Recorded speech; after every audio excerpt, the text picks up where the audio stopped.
एमिटिवली horror house से लेकर Winchester मैंसन तक हॉन्टेड घरों की डरावनी कहानियां डिकेड से लोगों को फैसिनेट करती हुई आ रही हैं। कहानियां जिनमें शैतानी ताकतों और आत्माओं के अटैक्स ने तोड़े हुए शीशे, अजीब आवाजें और जिंदगी को बर्बाद होता हुआ दिखाया है।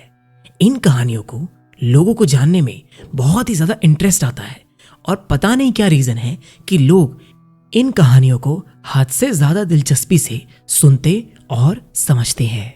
अब 1980s में स्क्रैंटन, पेंसिल्वेनिया के साउथ वेस्ट में स्मॉल फैमिली का घर ऐसी ही एक डर भरी कहानी का सेंटर बन गया था।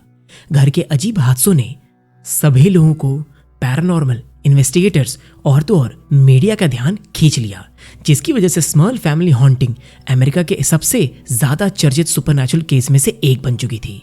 कहानी 1973 में शुरू होती है जब स्मॉल फैमिली, जिसमें जैक, जेनेट और उनकी 4 बेटियां वेस्ट पिटसन, पेंसिल्वेनिया के 330 चेस स्ट्रीट वाले डुप्लेक्स में शिफ्ट हो जाते हैं। हरिकेन एग्नेस ने उनका विल्किस बैरे वाला घर तबाह कर दिया था बहुत ही बुरी तरीके से, इसीलिए वो नए घर में अपनी नई जिंदगी शुरू करने आए थे। अब डुप्लेक्स के दूसरे हिस्से में घर के पिता जैक के माँ बाप जॉन और मैरी रहते थे।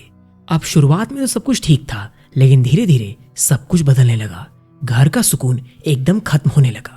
घर से टूल्स गायब होने लगे, नए पेंट से दाग उभरने लगे और अनप्लग की हुई इलेक्ट्रिक चीजें अपने आप ऑन ऑफ होने लगे। घर में अक्सर बदबू होती थी, लेकिन प्लम्बर भी उसका कोई भी सोर्स नहीं ढूंढ पाया। और धीरे धीरे इन सब चीजों से पूरा परिवार बहुत ही ज्यादा परेशान होने लगा। हालत तब बिगड़ने लगे जब मैलवोलेंट ताकत अपनी मनमानी दिखाने लगी। और सबसे अजीब तब हुआ जब मैरी और जेनेट ने अपने ही आवाजों वाले भूत को देखा, जो उनके रूप धारण करके घर में कंफ्यूजन पैदा कर रहे थे। और ये चीज बहुत ही ज्यादा खतरनाक थी। मैरी ने सुना कि फैंटम जेनेट गालियां दे रही थी, जबकि असली जेनेट को अपने नाम की आवाज सुनाई दी।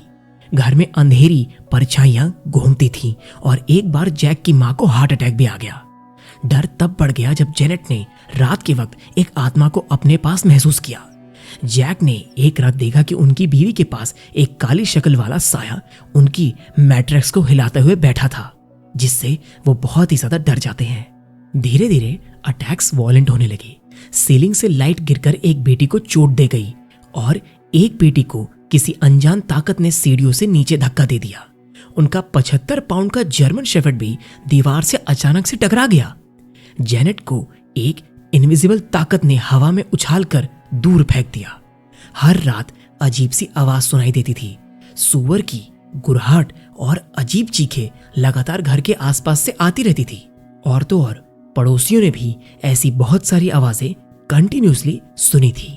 लेकिन यहाँ पे अजीब बात ये थी कि आवाजें उन्होंने तब सुनी थी जब स्मॉल फैमिली अपने घर पर थी ही नहीं। जैक को सबसे ज्यादा अटैक झेलने पड़े।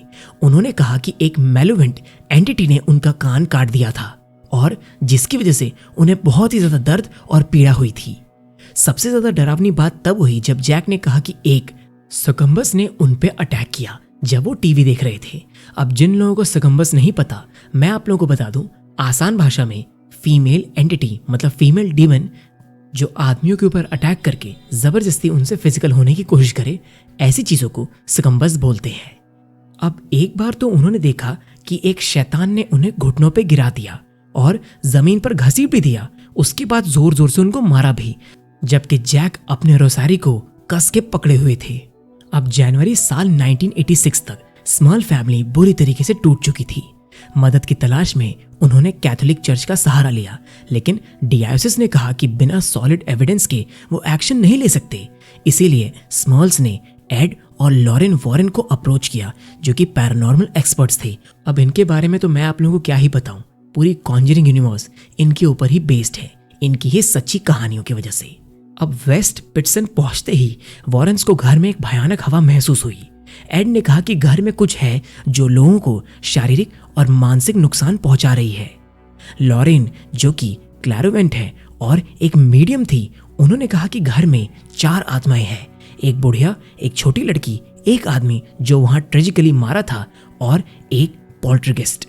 उन्होंने माना कि एक शैतान ने इन सब आत्माओं को कंट्रोल कर रखा है ताकि स्मॉल फैमिली को वो आत्माएं कमजोर कर सके। एड ने डीमन की आवाजों को रिकॉर्ड करने का दावा किया और देखा कि सामान अपने आप हिल रहे थे। वॉरेंस ने हर तरह की कोशिश की, लेकिन शैतानी ताकत वहां से जाने को तैयार ही नहीं थी। इसके बाद जब स्मॉल फैमिली अपनी पैरानॉर्मल कहानियां लेकर सामने आई तो पहले तो चर्च के पादरियों ने उनकी बात को सीरियसली ही नहीं लिया। उन्होंने सोचा ये सब शायद डेमोनिक फोर्सेस का काम नहीं है, लेकिन जैसे जैसे सिचुएशन बिगड़ती गई उनका नजरिया लगातार बदलता रहा। रेवरेंड गेराल्ड मोनारी, जो स्क्रैंटन डियोसिस के चांसलर थे, उन्होंने इस केस के ऊपर सिंपैथी दिखाई, पर उन्होंने कभी कंफर्म नहीं किया कि घर में सच में भूत प्रेत एग्जिस्ट करते हैं। उन्होंने रेवरेंड अल्फोंसस टैबरोल्ट को मदद के लिए बुलाया, लेकिन ट्रैपोल्ट ने कभी घर का दौरा ही नहीं किया। इसका रीजन किसी को कभी पता ही नहीं। कुछ लोकल प्रीस्ट ने घर में ब्लेसिंग्स दी और प्रार्थना की, लेकिन किसी ने भी पैरानॉर्मल एक्टिविटीज को एक्सपीरियंस नहीं किया और ये चीज नोटिस करने वाली थी। अब एक प्रीस्ट ने तो 2 रात घर में गुजारी ताकि वो डेमोनिक फोर्सेस को अच्छे तरीके से समझ सके, लेकिन कुछ भी अलग सा उनको महसूस ही नहीं हुआ। अब इसकी वजह से चर्च लीडर्स ने सोचा कि क्या एक्सोर्सिज्म करना जरूरी है, लेकिन रेवरेंड नील जे वैन लून ने अलग वजहों पे भी अपनी शंका जताई। अब देखिए, होता यूं है कि स्मॉल फैमिली ने कनेक्टिकट से एक प्रीस्ट को बुलाया एक्सोर्सिज्म करने के लिए, पर यह भी फेल हो गया। जेनेट को शक था कि भूत डुप्लेक्स के दूसरे साइड भाग जाते हैं जब भी उन्हें खतरा लगता है। उसने ये भी कहा कि शायद आत्माएं फैमिली के साथ चिपक जाती हैं, घर के बाहर भी उनका पीछा नहीं छोड़ती, शायद उनके कैंपर तक। जब स्मॉल्स ने अपनी कहानी पब्लिक की तो मीडिया ने तुरंत इस पर नजर डाल दी। थोड़ी देर में उनका घर क्यूरियस लोगों से भर भी गया, जो या तो मदद करना चाहते थे या सिर्फ तमाशा देखने आते थे। एक्टर जेसन मिलर, जो द एक्सोर्सिस्ट फिल्म में फादर कैरस बने थे, वो भी घर पे गए। वहां जाकर उन्होंने ये बताया कि उन्हें घर में थोड़ा सा अजीब तो लगा, लेकिन ये जरूरी नहीं है कि ये सब कुछ डेमोनिक हो। CNN, CBS, न्यूयॉर्क पोस्ट और कई न्यूयॉर्क और फिलाडेल्फिया की छोटी बड़ी मीडिया आउटलेट्स ने घर पे कैमरा क्रूज भेजे। पैरानॉर्मल एक्टिविटीज में विश्वास रखने वाले लोग फैमिली के साथ खड़े थे, लेकिन कई स्केप्टिक्स ने उनकी कहानी को झूठा बताया। पॉल कर्ट्स, जो committee for the scientific investigation of claims of the paranormal के चेयरमैन थे, उन्होंने स्मॉल फैमिली की क्रेडिबिलिटी पर सवाल उठाए। उन्होंने कहा कि एड और लॉरेन वॉरेन, जो स्मॉल फैमिली की मदद कर रहे थे, उनका साइंटिफिक बैकग्राउंड क्वेश्चनेबल है। कर्ट्स ने सजेशन दिया कि शायद स्मॉल्स को एक्सोर्सिज्म से ज्यादा साइकेट्रिक की हेल्प की जरूरत है।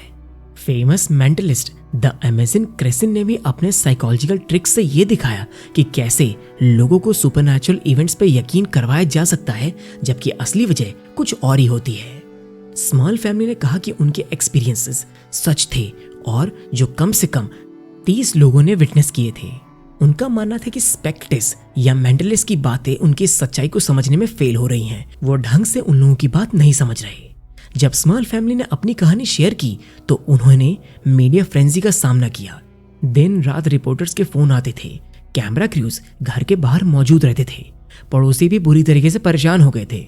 विल वॉटसन, जो कि उनके एक पड़ोसी है, उन्होंने कहा कि CNN मेरे पोर्च पे था, जर्मनी का कैमरा क्रू मेरे ड्राइवर में था, इतने लोग आ रहे थे कि मुझे अपनी कार निकालने में बहुत ही ज्यादा दिक्कत हो रही थी।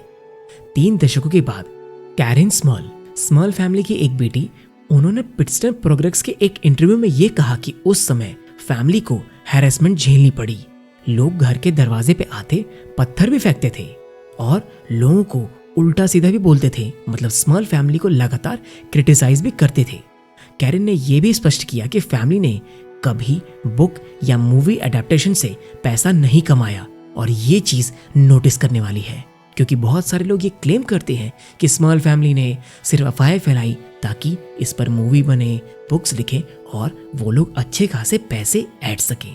पैरानॉर्मल एक्टिविटी से थक हार कर साल 1987 में स्मॉल फैमिली ने वेस्ट पिट्सटन छोड़ दिया, जो विल्किस बैरिश शिफ्ट हो गए। अब स्मॉल फैमिली को ये उम्मीद थी कि उनके नए घर में कोई भी अजीब चीज उन लोगों को फेस नहीं करनी पड़ेगी, लेकिन दूसरी तरफ उनके पुराने घर में जो भी लोग रहने आए, उन्होंने कभी भी किसी भी तरीके की पैरानॉर्मल एक्टिविटी एक्सपीरियंस नहीं की। डेबोरा ओवेंस, जो साल 1988 में घर में आई थी, उन्होंने कहा कि उन्होंने कभी भी किसी तरीके का भूत प्रेत एहसास नहीं किया। कई लोगों का मानना था कि शायद आत्माएं स्मॉल फैमिली का पीछा करते हुए उनके नए घर तक पहुंच गई थी। इसके बाद साल 1989 में एक चर्च सेक्शन एग्जॉर्सिज्म के बाद स्मॉल फैमिली को अंत में सुकून मिला, पर उनके हॉन्टिंग्स का सच या झूठ, इस पर आज तक सवाल उठते रहे हैं। 1988 में रॉबर्ट करन स्क्रैंटनियन ट्रिब्यून के स्टाफ राइटर ने वॉरेन्स के साथ मिलकर the haunted one families nightmare लिखी, पर किताब पे ये इल्जाम लगा कि ये एक तरफ से लिखी गई है और इसमें साइंटिफिक एविडेंस की बहुत ही ज्यादा कमी थी। इसके बाद इस किताब पे एक टीवी मूवी द हॉन्टेड 1991 में रिलीज हुई, जिसमें सैली कर्कलैंड ने जेनेट स्मॉल का रोल किया था। स्मॉल फैमिली का एक्सपीरियंस सच था या सिर्फ एक अटेंशन पाने का जरिया, ये सिर्फ स्मॉल फैमिली ही जानती है, पर उनकी कहानी ने अमेरिका की हॉरर स्टोरी में अपनी जगह बना तो ली ही थी। जब जैक स्मॉल का जून 2017 में देहांत हुआ तो लोकल न्यूज़पेपर ने उनके लिए श्रद्धांजलि दी। कैरन स्मॉल ने कहा, हमने बहुत दुख सहे और कोई भी मदद नहीं मिली। उम्मीद है माँ यानी जेनेट को वो बोल रही थी और उनकी दूसरे बहनों को शायद अब जाके शांति मिल जाएगी। मैंने पहले भी ऐसे कई सारे केसेस कवर किए हैं, जैसे कि सैली हाउस और तो और लटोया एमन्स का घर। ऐसे बहुत सारे केसेस हैं जहां पे एक फैमिली को भूत प्रेत दिखता है और मीडिया, पैरानॉर्मल इन्वेस्टिगेटर्स और तो और पादरी लोग वहां पे जाते हैं। कोई एक्सपीरियंस करता है, कोई नहीं करता। चीजें हर केस में अक्सर बहुत ही ज्यादा सिमिलर होती हैं, लेकिन अब क्या सच क्या झूठ, अक्सर हम सब लोगों को ये चूज करना बहुत ही ज्यादा डिफिकल्ट होता है। लेकिन जैसे जैसे जो भी चीज फैमिली बताती है, उनको सुनकर ये चीज महसूस होती है कि जो भी उस परिवार ने बताया है, अगर वो सच है तो उस परिवार ने हद से ज्यादा चीजों को फेस किया है। खैर, आप लोगों का क्या कहना है स्मॉल फैमिली के केस के ऊपर, प्लीज मुझे कमेंट सेक्शन में जरूर बताइएगा। वीडियो अच्छा लगा हो तो प्लीज लाइक कर दीजिएगा और मेरे चैनल को सब्सक्राइब भी कर दीजिएगा। अब जब तक हम लोगों की अगली मुलाकात नहीं होती, तब तक के लिए अपना ध्यान रखिए, अपने परिवार का ध्यान रखिए और ऐसे लोगों से हमेशा बच के रहिए जिनका इंटेंशन सिर्फ और सिर्फ आप लोगों को यूज करना है। अलविदा।